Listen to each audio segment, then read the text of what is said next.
முக்கிய செய்தி: ஈரான் போரில் போர் நிறுத்தம். அமெரிக்காவும் ஈரானும் 2 வார கால போர் நிறுத்தத்திற்கு ஒப்புக்கொண்டுள்ளன. இது உடனடியாக அமலுக்கு வந்துள்ளது. அமெரிக்க அதிபர் டொனால்ட் ட்ரம்ப் இதை ஒரு முழுமையான வெற்றி என்று குறிப்பிடுகிறார். அதே நேரத்தில் ஈரான் இதை ஒரு பெரிய வெற்றியாக கருதுவதோடு தனது போர் இலக்குகள் அனைத்தையும் கிட்டத்தட்ட அடைந்துவிட்டதாகவும் கூறுகிறது. இந்த ஒப்பந்தம் ஈரானின் 10 அம்சத் திட்டத்தை அடிப்படையாகக் கொண்டது மற்றும் பாகிஸ்தானில் பேச்சுவார்த்தைகளுக்கு வழிவகுக்கும் நோக்கம் கொண்டது.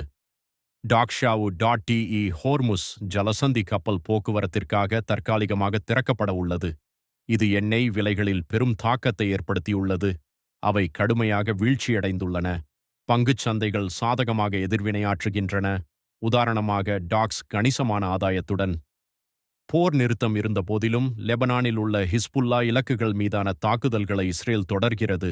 சில தாக்குதல்களில் அதிக உயிரிழப்புகள் ஏற்பட்டுள்ளன.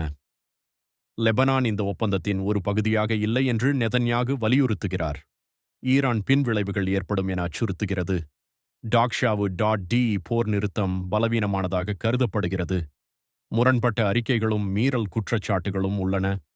அதீத உற்சாகத்திற்கு எதிராக நிபுணர்கள் எச்சரிக்கின்றனர்.